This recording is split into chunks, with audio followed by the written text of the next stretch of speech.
August 27, 1896. On the island of Zanzibar, off the coast of East Africa, an unusual conflict was about to begin. The morning seemed calm, but 3 British warships were already in position, their cannons aimed at the Sultan's palace. Inside the city, thousands of defenders gathered in the palace, armed with outdated rifles and cannons, ready but anxious. At exactly 9 o'clock, the deadline arrived. Silence turned into thunder as the first naval guns fired. Within minutes, the Sultan's palace was in flames. The defenders' cannons fired back, but their weapons were no match for modern warships. By 9:40, the palace was destroyed. The Sultan fled, and the defenders were overwhelmed.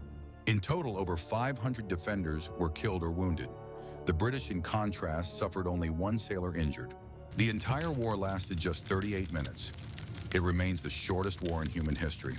Zanzibar had long been a vital trading hub on the East African coast.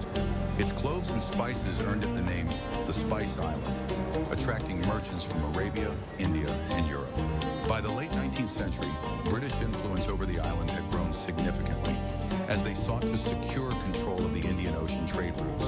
In August 1896, Sultan Hamad bin Thuwaini suddenly died. According to prior agreements, the next sultan needed British approval before taking the throne. But Prince Khalid bin Barghash ignored the warning. Just hours after Hamad's death, he seized the palace, declared himself sultan, and fortified the grounds with nearly 3,000 armed supporters. Britain's response was swift. Within hours, 3 cruisers and a gunboat anchored in Zanzibar's harbor. At dawn on August 27th, the British delivered an ultimatum. Prince Khalid must step down by 9 a.m. or face military action. As the clock ticked closer to the deadline, tension grew unbearable.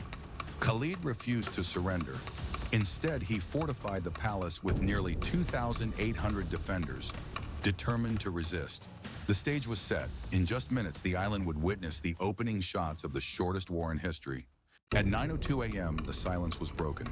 British warships opened fire, shells striking the Sultan's palace. Within minutes, the palace was engulfed in flames, smoke rising above the city. Panic spread among the defenders. Some attempted to return fire, but their outdated cannons failed against modern naval artillery. The noise of battle echoed through the narrow streets. Civilians fled as soldiers scrambled for cover. The overwhelming firepower made the clash entirely one-sided. A storm of steel against a crumbling defense. After just 38 minutes, the defenders broke. Sultan Khalid fled to the German consulate, seeking refuge. Over 500 defenders were killed or wounded, while the British suffered only 1 sailor injured. Soon after, the British installed a pro-British sultan, ensuring their control of the island. The war was over. Zanzibar remained under British influence, and history remembered it as the shortest war ever fought. This war, lasting less than a school lesson, became a striking reminder of the imbalance in military power at the end of the 19th century. It remains a curious episode in history, a conflict both brief and unforgettable. Even today, the 38-minute war is remembered as the shortest in human history.